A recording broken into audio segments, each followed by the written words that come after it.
Mga kababayan, itong pro Bongbong Marcos sa movements ay nagsasagawa na rin ng kanilang mga kilos protesta. Ito naman ay laban dito kay Sara Duterte. Pinag-resign nila ito. Ang kapal din magsabi, sabi mo, mga pro Bongbong Marcos at pinag-resign nga nila si BP Sara sa DepEd. Kung talaga mga pro Bongbong Marcos sila at supporter sila ng Pangulong Bongbong, dapat sumusunod sila sa sinasabi nito. Kung sinasabi man lang ni o kung kaya ay nagpapahiwatig na dismayado, dapat silang manawagan. Hindi naman gano'n ang sinasabi ng Pangulong Marcos kung tungkol sa panunungkulan ni BP Sara bilang sekretary ng DepEd. Pagkus ang sabi niya, kung tatanggalin niya ang isang sekretary, kung ito ay incompetent, may sakit at hindi na nakakayang gampanan yung kanyang trabaho, at corrupt, yun niya tatanggalin. Sinabi rin niya na si Inday naman ay hindi ganoon. Pero anong sabi ng mga nagsasabing ito ng mga pro-Marcos sila? Si Sara Duterte, si BP Sara Duterte sa posisyon bilang DepEd Secretary. Bakit nga ba? Dahil unang-una, hindi ginagagawa ni Sara Duterte ang kanyang trabaho. Mas inuuna pa niya ang Salungat ito sa sinasabi ng ating Pangulong Marcos. Hindi na rin nagagampanan ang trabaho. Pero ito nagsasabi ng mga pro-Marcos itong nananawagan na ito. Ibig sabihin, hindi sila totoong supporter ni Marcos sa ginagawa nilang ito. At saka makikita mo kung gaano nagiging matigas ang ulat. Kumbaga dito ang katawagan sa amin sutil. Sasabi mo na ganito sila kasutil. Ang sinasabi ng Pangulo hindi ganoon si BP. Na si BP Sara ay masipag naman, may ginagawa naman at competent naman. Sabi nila ay mag-resign dahil wala namang ginagawa. At lumalabas sa survey na isinigawa, na 82 hanggang 84% ang rating ni BP Sara. Trusted rating at saka yung approval rating. Pero sa kanila, sa paningin nila, wala pa rin itong ginagawa. Hindi mo maliwanag yung sinasabi ng vlogger na ito. Politika kaysa doon sa paglilingkod niya bilang Secretary ng Department of Education. At ang dami na pong lumalabas sa kapalpakan dyan sa Department of Education. Kaya naman ito, naka-ready na po at handang-handa na ang mga organizer. Laganapin po ang Sara Resign rally dyan po sa Liwasang Manipal. Puro kapalpakan ang nangyayari daw sa DepEd.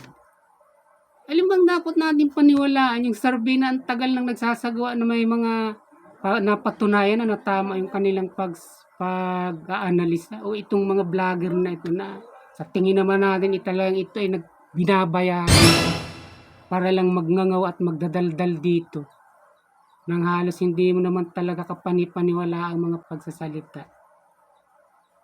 Dito tayo dapat maging matalas.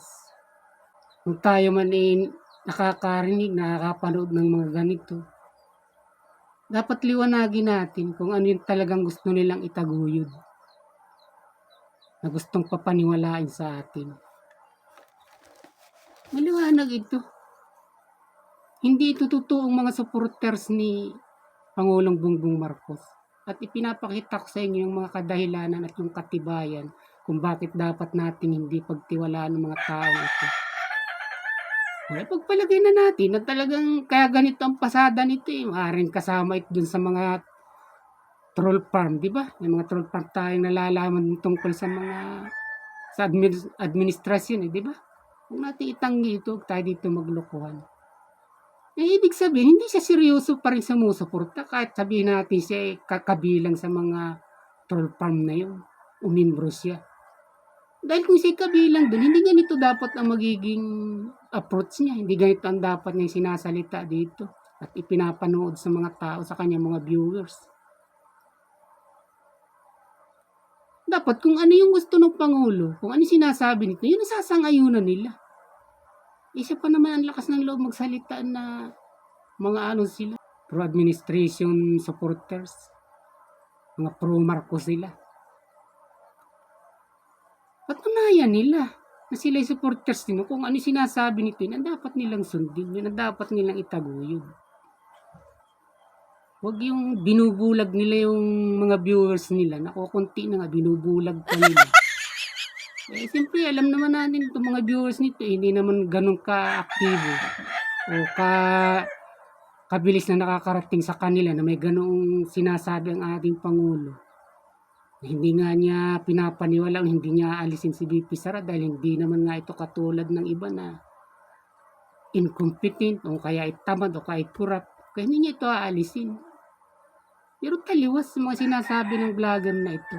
Na ang lakas nga magsalita na sila ay mga pro Marcos sila. O yung ICC, hindi ba? Nakakasama yan. Sabi ni Pangulong Marcos 100 ko nang sinabi sa inyo na hindi makikipag-cooperate ang gobyerno ng Pilipinas sa ICC. Dahil nga unang-una tumiwalag na nga tayo sa kanila.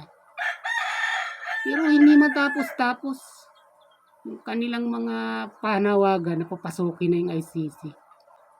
Mamili po tayo ng ating papaniwalaan sa panahon ito. Dahil ngayon pa lang, talagang yung midterm election, yun ang talagang pinaghahandaan nila. Kumbaga kung na naglalaro sa guni-guni nila, sa isipan nila, mailutang lang yung kanilang sarili. Ito yung kanilang gagawin sa panahon ito.